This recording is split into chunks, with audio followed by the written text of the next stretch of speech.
am corrected. I am no longer neglected. I am perfected. I am attracted.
Yo, good morning, good afternoon, good night, wherever you are in your area of the woods.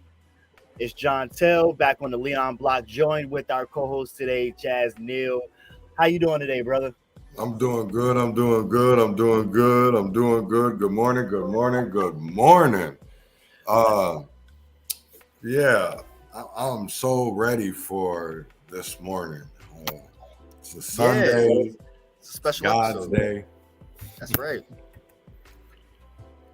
So, Good morning. And you know what? morning. We got to introduce our guest to the show today because we've been wanting to get you on here for 2 years now. I ain't gonna fuck with you. Actually, I am just fucking with you, Stacy. Everyone, welcome to the show. Finally, Stacy, it's a pleasure to have you. It's a pleasure to be with y'all. Yeah. I know you are the sole reason of how me and Chaz, came across each other and now are colleagues. So I can't thank you enough, you know what I mean, for that connection, because that's bro right here. And we doing big things, so it's much appreciated. Everything happens for a reason, you know. Yes, it definitely does. And, Definitely does. So Chaz, I'm gonna let you head this off because I'm sure you got some things you want to ask and set the tone on some stuff. This episode, this special, if you will, is called Racism and Pretty Little Red Wing. We are speaking of Red Wing, Minnesota. Stacy lives in Red Wing, and I believe you did live in Red Wing, right, Chaz? yes, I did. I did live there for about almost 4 years.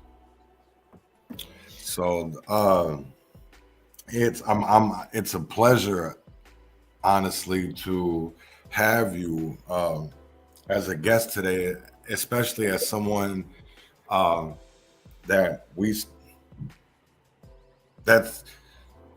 we joined forces in Red Wing, and we got a lot done.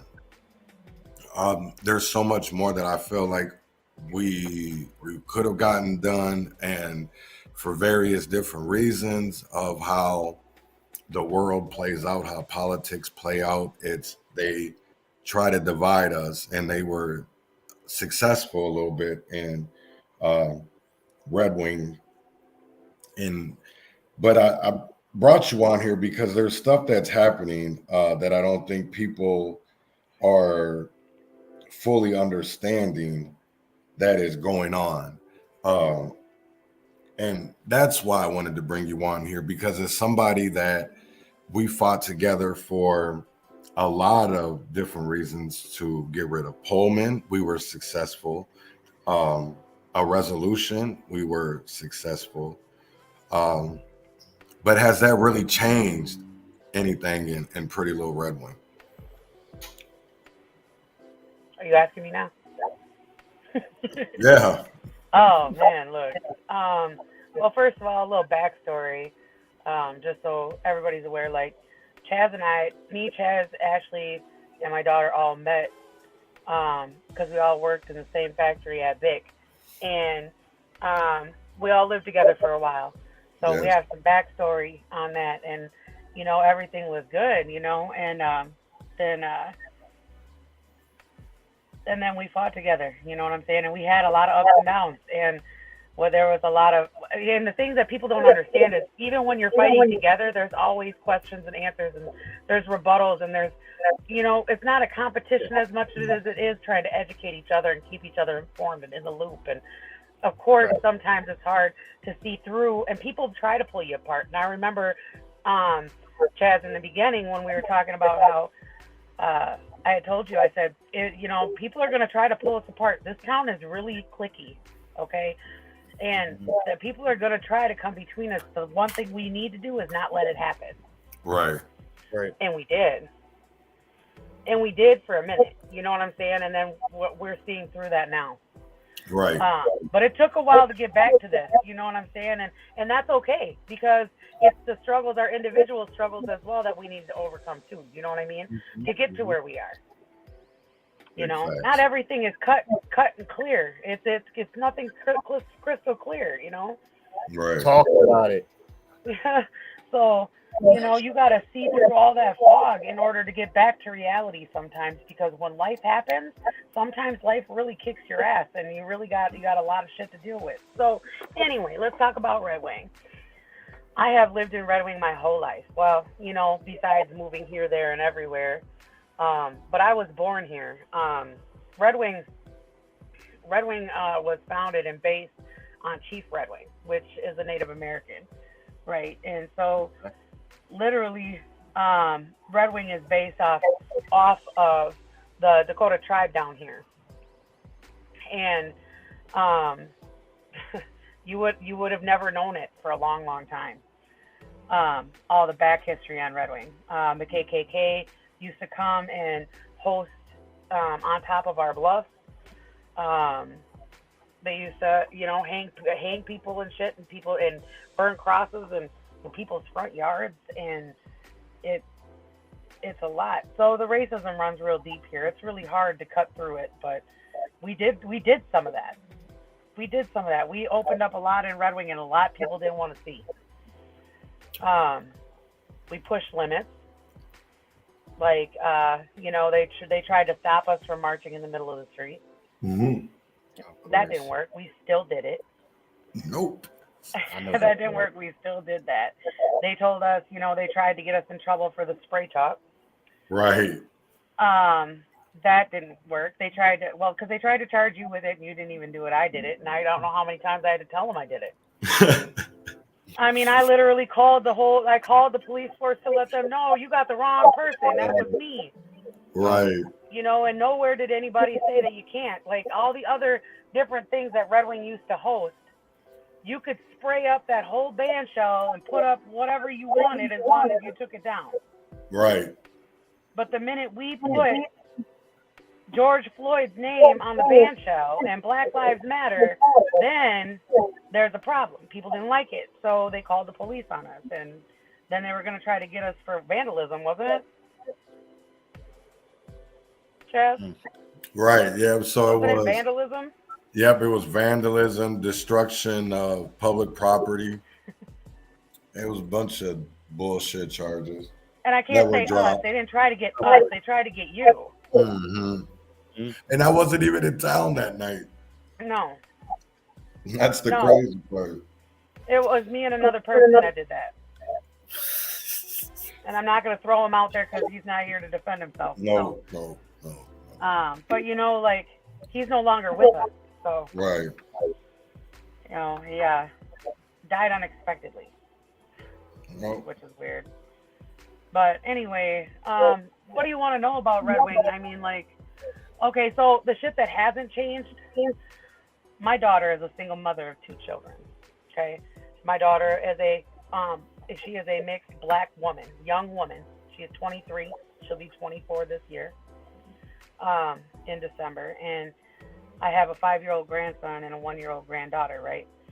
And now, mind you, she's been working at the Red Wing Shoe for over a year now. And, like, for a family of 3, okay, they're trying to tell her with the rent that she pays, the utilities she pays, so she pays phone, water, city sewer, water and garbage, XL, and her rent, right? So if you add it all together, not rent is $950, XL is now it's wintertime, you're looking at $250 a month. Yeah, water is about $150, and then they consider your phone bill in with it too. And her phone bill is $75 or $95. Okay, so you add that all together, okay? And the guidelines? You have that, right, Chaz? What is the amount that you can make it through the county in order to be able to get assistance with daycare or food stamps? for a family of 3 was $48,000 a year. Right, and my daughter makes $20.90. Okay, so per hour. So they equaled all that. My daughter was $600 shy a month of tapping that out. So mind you, she's still under the guidelines. Right. Well, they completely cut her out of food stamps. They won't help her. They'll only give her 36 hours a week at her child care, which she works 40 plus. Right. She works anywhere from 40 to 50 hours. They're only going to pay for 36. They're telling her she makes too much money to get any kind of assistance, okay? So here she is paying all her own bills. Now, mind you, she's still got a baby in diapers. So she's still got to pay for the diapers. She doesn't receive child support. You know what I'm saying? So literally it's just her income trying to beat the world. So, and make it, and trying to make it. Just make it. Just be able to be okay enough to be able to put gas in her car and food in her kid's mouth because she doesn't get food stamps. So, like I said, she's $600 less a month than that topped out guideline, right, for a family of 3. Yet they still cut her off.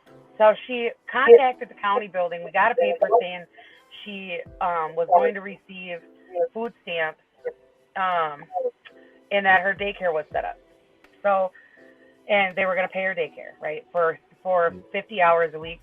She could have daycare, or 45 or 50 hours, somewhere in there. I don't remember. And then, so we thought for sure that the daycare was getting paid. So 3 months later, and she was getting food stamps at this time. 3 months later, the daycare got a hold of my daughter and said, when do you plan on starting to pay us? And Lexi was like, oh, I don't understand what you mean. Like, the county is supposed to be paying you. And she's like, I haven't received a check in 3 months. Wow. And so Lexi was like, so you haven't been paid this whole time? And they said no. So here, my daughter was $2,700 in the hole. Oh my goodness. Daycare, okay? With daycare alone. So she contacts the county building, and the county said they sent her a letter. Now, mind you, she got the letter saying that everything was legit and she was able to do all this or whatever. Everything went through. And they said they sent her a letter that she was denied. And she was like, I never received that letter. And she was like, now my daycare is contacting me after 3 months of non-payment. And they want me to pay them $2,700, which I don't have. I can't afford that. And on top of having to pay the, what is it, $180 every 2 weeks just to get them in there. That would be her copay or whatever. So they wanted her to pay $2,700 like ASAP. She's like, I can't. So then they told her the least amount of payment they would accept would be $500 every 2 weeks. That's $1,000 a month on top of all the other bills she has. Ain't nobody got that. No. And then she's supposed to, like, you know, it's illegal to drive your car without a car insurance, and you know what I mean? Like, they want you to have all this stuff, but yet they're not helping any of these single mothers out here. Single fathers too, I'm pretty sure. But me and personal perspective, I know for sure, damn sure, they're not doing a damn thing to help these single mothers. Right. So they cut her off at the daycare. They told her that. Then they told that she was like, she was like, why was I denied? They said she makes too much money. She said, hold on, how do I make too much money? That doesn't make any sense. And so she brought, again, went into the county building, brought her pay stubs, right, and her hours that she works, her schedule, brought it all to the county building. Yeah. And then the county building, the lady told her, nope, you make too much, you make too much, you make too much. I was like, no, Lexi, you need to talk to somebody else because that just doesn't make sense. Because when I looked it up and I found that, you know, my daughter, what the guidelines were and the tap out amount for a family of 3, I was like, you make less than that, baby. Like, you make less than that. You're something's wrong. You need to go back down there. Yeah. So she did, and she went and she talked to somebody else, and that lady was like, well, I don't know what she was looking at, because between your hours and the wage that you make, you don't tap out, like, you're not making enough. Right. And she was like, exactly. So then they reinstated her food stamps and her daycare, right? Okay. Now she's cut off again. What? Mm-hmm. She gets no food stamps, okay? They say she's making too much. Her wage has not changed. They would not help her pay the back pay of the child care, right? So we had to pay $2,700 out of pocket. Of course she couldn't, so of course her mom's going to help her. I'm going to help my daughter in any way I can. I'm not going to let her sink because of this government, the county assistance that's supposed to help people that doesn't help people. So I help her get caught up with the daycare, and then now they're saying they're still only going to cover 36 hours a week,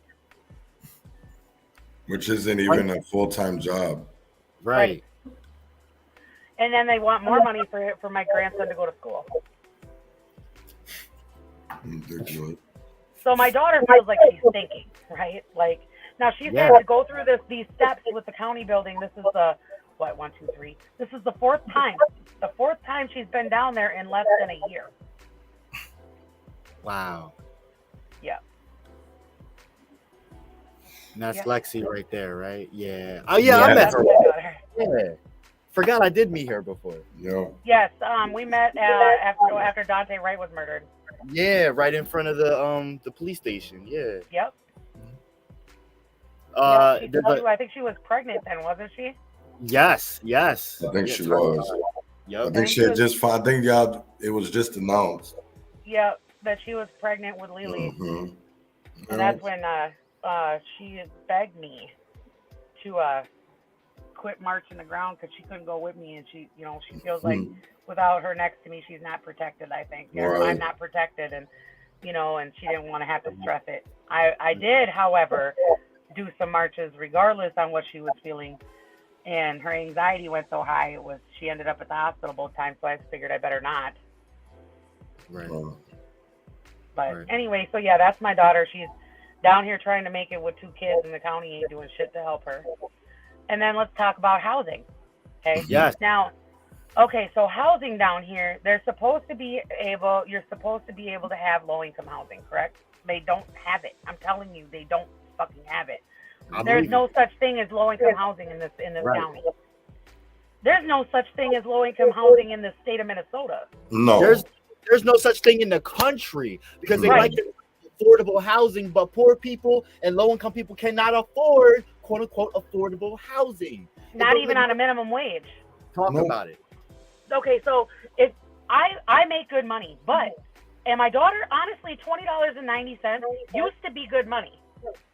But let's talk about inflation.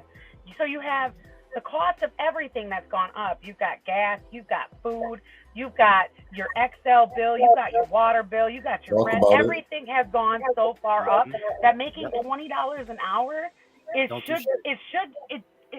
can't even make it. Nope. You I can't believe if you're you a single actually- person, but if you have a family, there is no freaking way. And a single Yeah. person to be able to afford somewhere to live and make $20.90 an hour, right? Let's say they make $20 an hour.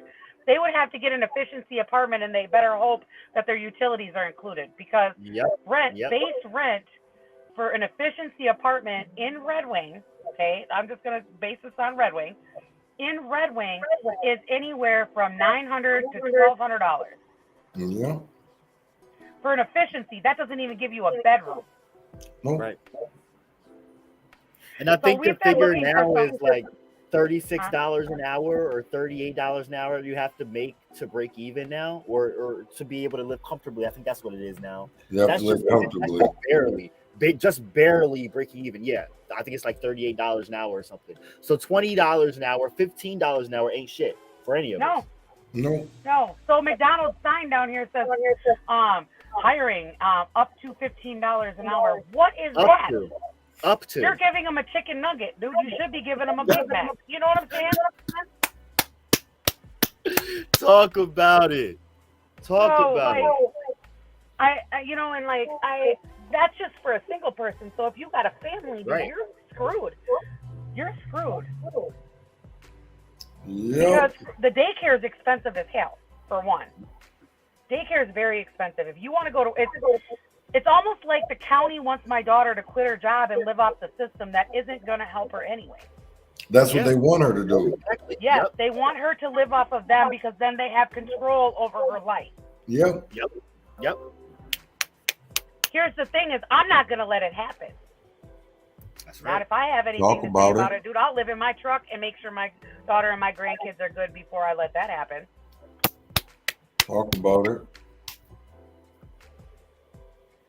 So we've been looking for a place, right? My landlord. Mhm. Yeah, my landlord, okay? Said that she was going to put the house up for sale that we've been renting for the last 6 years, right? It'll be 6 years in January. She was going to put the house up for sale. She gave me a slip saying my rent was going up in July. She gave me that slip in June, right, where we signed our lease. Yep. She said the rent's going to go up to $950 from $875. I'm like, okay, no problem, which is really cheap. Mind you, I'm not bitching about how much my rent is because that's cheap. Right. I mean, that's dirt prices. Like, and you would think I'm living in a hole, and I'm not. I'm not living in a shithole.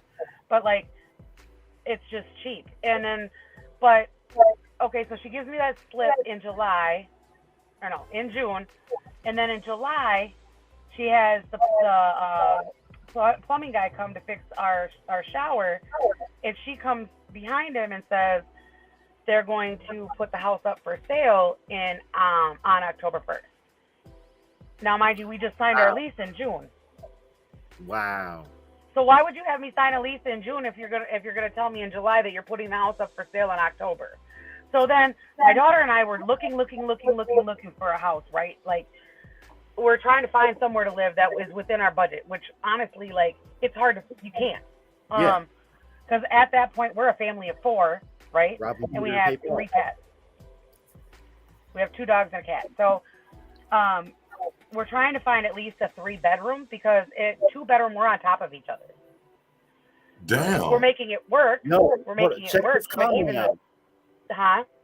This comment from Mm. Jacqueline said it's impossible to afford everything and still have money to do extra. My rent went from $750 to $1,200.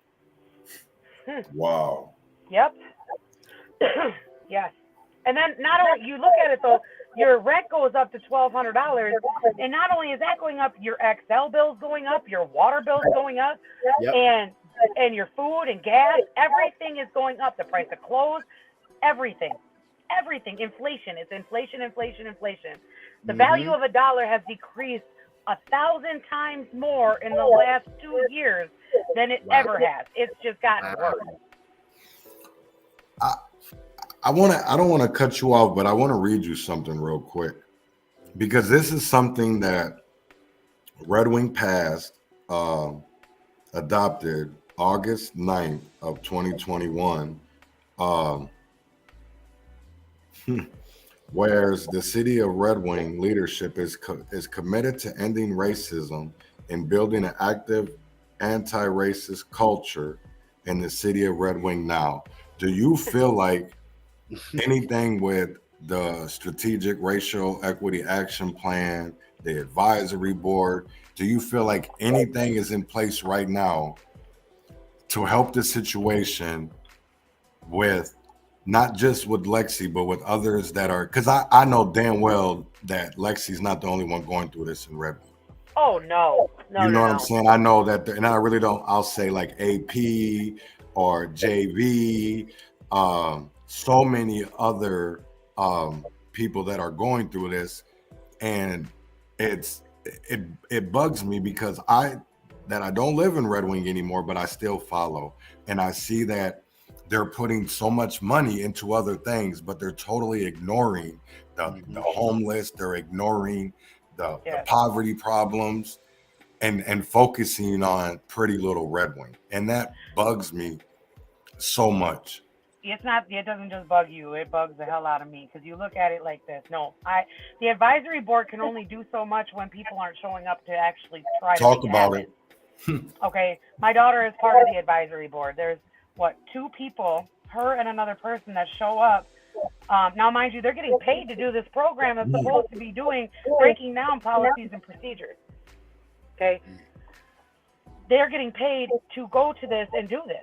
My daughter and one other person are the only two that originated from the beginning of the advisory board that are still going. There's two other ones that are there now that are newer, she said. So it's like, how can you continue?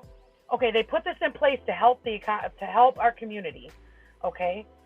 But in order to help the community, you would think, and people were all for it in the beginning.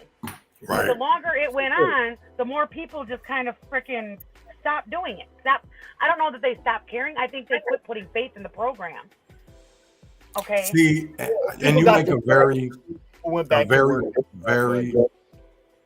good point of that.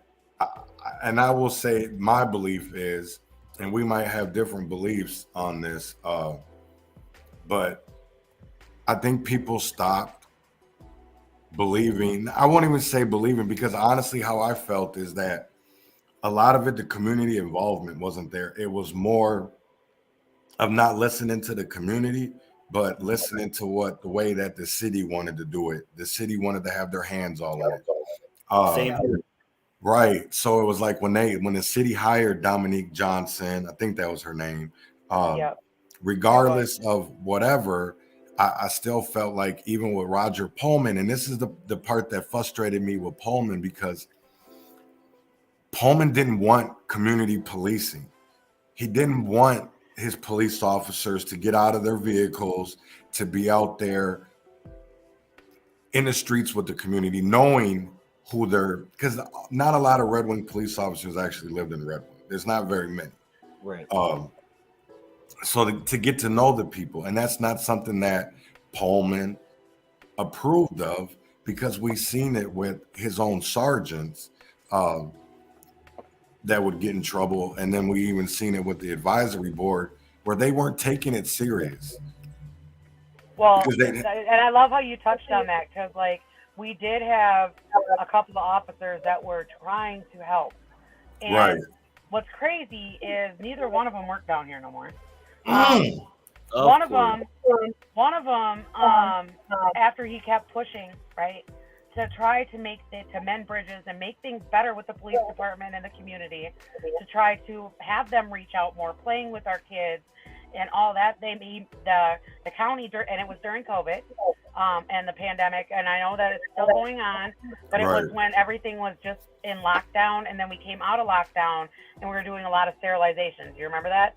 Yeah. And they said that the playing with the kids in the park got to the point where they couldn't do it anymore, because every time the kid would touch a ball, they'd have to sanitize it. Right. And all this, so they made it impossible. Yeah. They made it impossible for things like that to happen. So anyway, we had two officers that were more than willing to help and trying to push for change, and they got ran out. One of them ended up on a leave of absence, and then he no longer works there. He went on his leave of absence and he was just gone. Poof, gone. Right.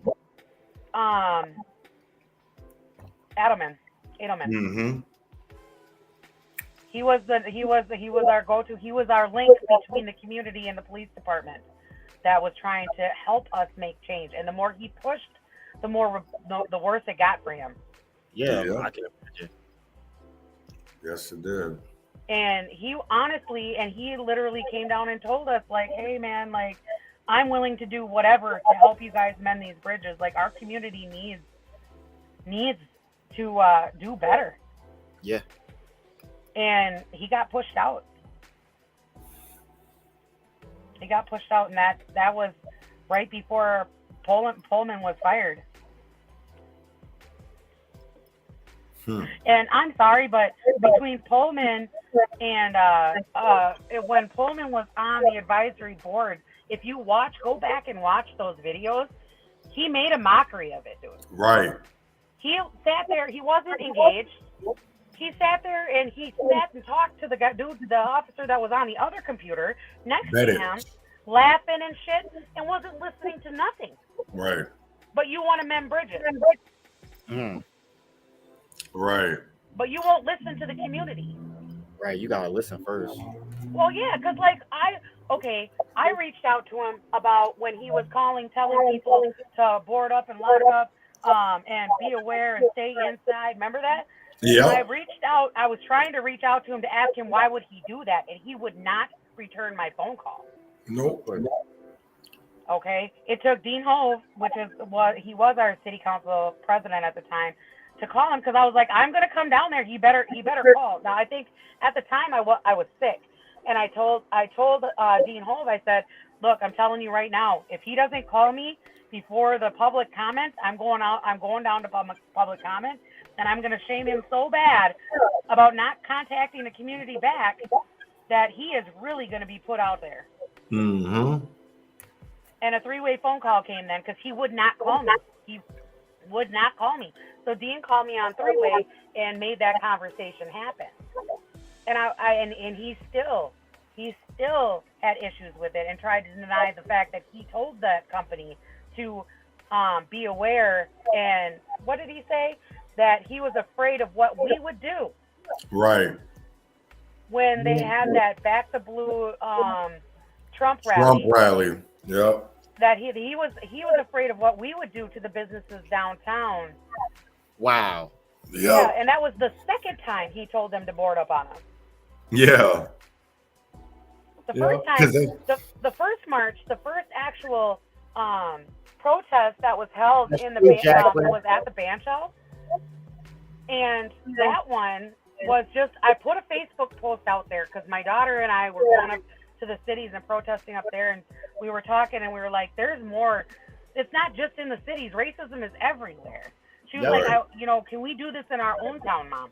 And I'm like, sure. She was like, will you put a post out on Facebook? I'm like, yeah. Because I can grab the older community, you know what I'm saying? I can draw attention to the people in my era, my age group, and she can draw them in hers. Right. So if we put it out there, people might show up. That's all we kept thinking, was people might show up. But we know we're going to be there. And it was huge, but it was like it was only like 3 days in advance. Right. And we had like a 250 or 300 person head count. Wow. For the very first protest that we held down here. And it's crazy when they you thought watch. we were going to destroy buildings. Of course. Of course. Go ahead. And Red Wing had and Red Wing has such a history too, and that people never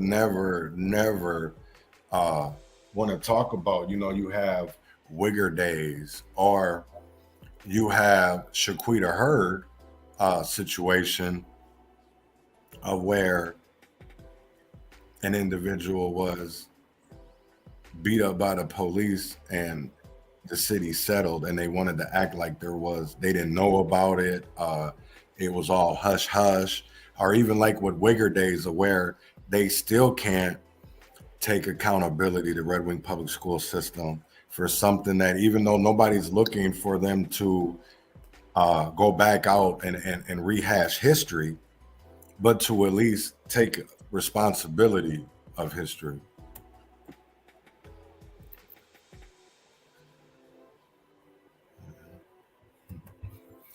You know, so that's the thing for me, is there's so much history that goes on and Red Wing that's not talked about, with even, you know, this last Juneteenth.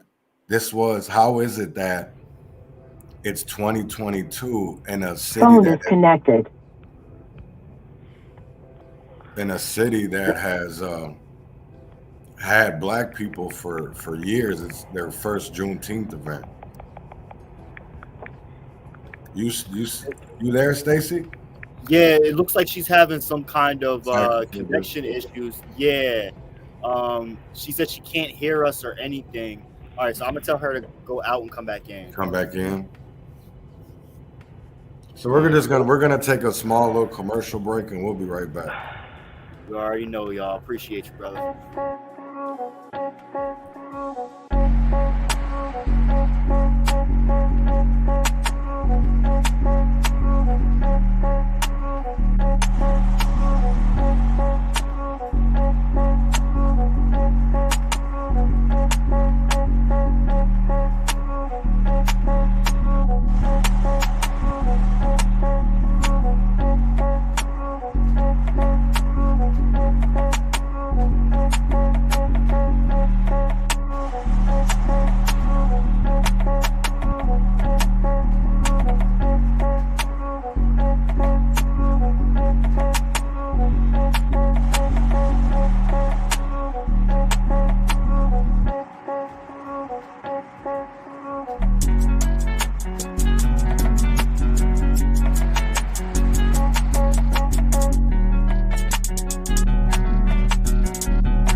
All right, y'all, we are back in effect, and looks like we've got Stacy back with us. Stacy, can you hear us?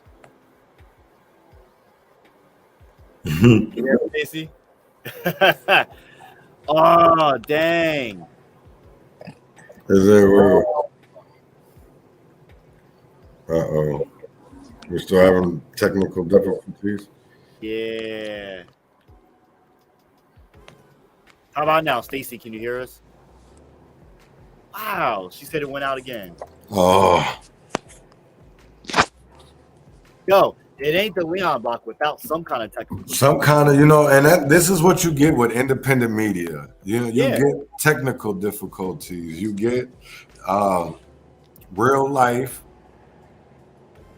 interruptions, real life in real time. So this is what we're all about. So just brace and buckle up your seatbelt, because this is what it is. We ain't trying to be polished or nothing. This is the real world, and we bring in the real world to you. We ain't rich, we ain't got money like that. So we're always gonna have some kind of technical difficulties at some point. It's part of the territory. However, Stacy is back because we keep going, we keep moving, life keeps moving. So will we. Stacy, can you hear us now? Uh-oh is right. You know, but just to go off of what we're talking about in Red Wing, and you know, it bothers me that you have so many so-called woke people in Red Wing, but yet there's people that are on advisory. You there, Stacy? There's people that are on advisory boards, you know. Phone disconnected. Dang. Disconnected. There's, you know, supposed to be making all of this change, but yet I feel like the people that are the most impacted by everything that is happening is the most silenced. And that's one thing that I always wanted to overcome, is that everybody has a seat at the table, regardless of whatever their background was, because everybody has a different life perspective. Everybody has a different life experience, a different life journey, and we all do have something to offer. Can y'all hear me? Because I can't. Oh, yeah, we can hear you. Yep. Can you hear us?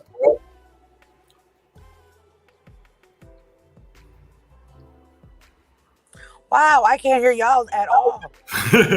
So, I don't know what's going on. I can hear my fingers tapping the thing, and that's that.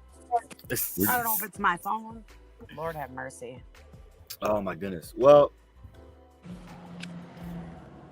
maybe we can. Yeah, I can't hear y'all, so I don't know. Let me try to go back out and come back in for the 100th time. Not a problem, y'all. So, I mean, we've got a little bit of time left here, but I personally would like to have Stacy back on, because I've been wanting to get Stacy on this show for almost 2 years now. Right. So, yeah, I would definitely like to have her come back on the show, and we could talk a little bit more about the advisory board. But what do you know? Do you know anything about the advisory board? I don't know what's happening recently with it. I know that there is, from talking to Stacy, I think that what she told me is that there's only 4 members left. Yeah. Lexi and another person, and there's 2 new members. So I know from that was something that I did apply for, and I think Stacy applied to be on there too, and 13 members. So if you're looking at it, 4 isn't even a quorum to get anything done, and I just feel like it's more of a token than anything for them to say that, hey, we have this, we're working on it. If y'all are, damn. I'm done. This is what you get. Independent.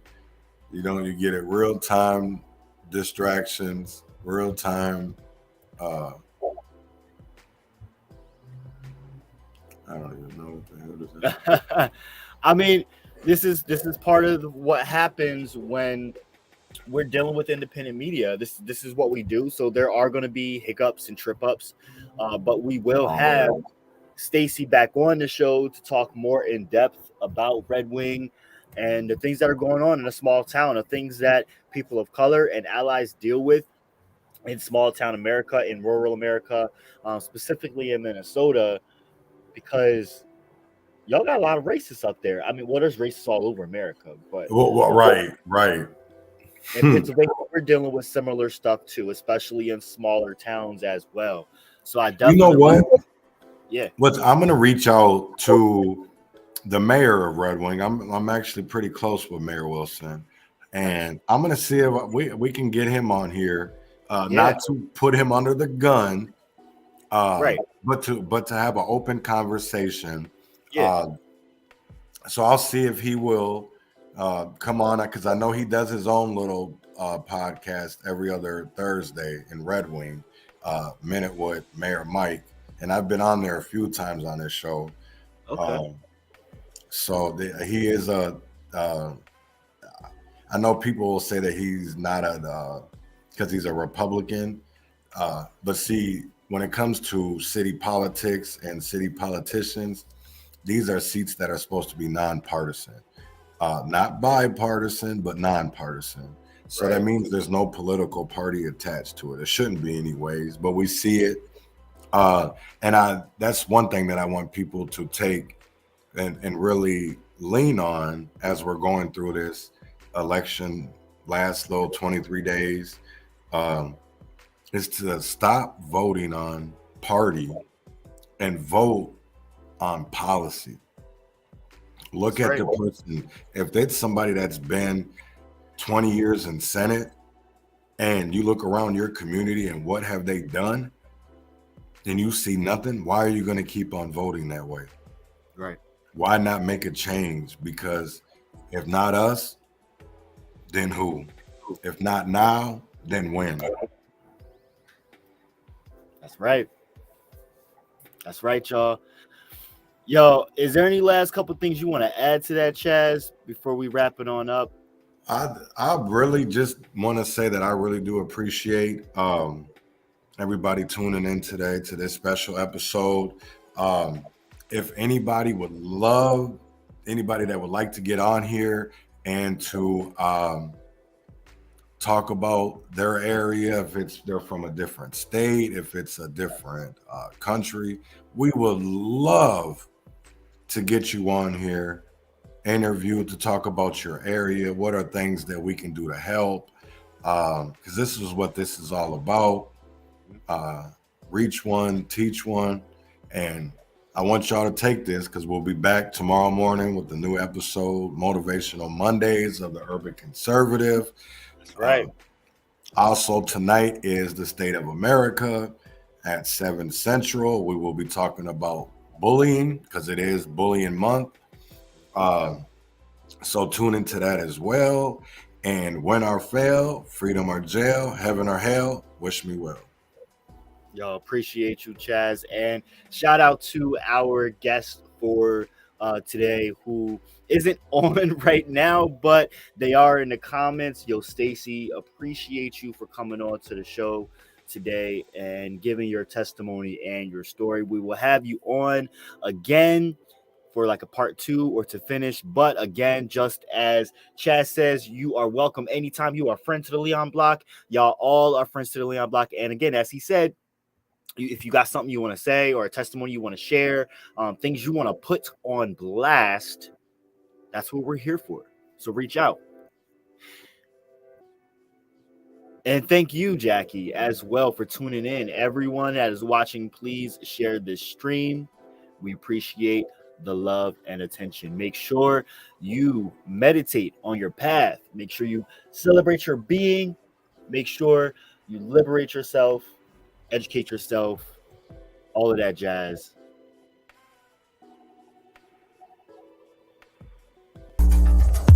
Bones, a culture of thrones, set ablaze by the majority. Tired of complacency, ready for the anarchy, 'cause what's left to lose?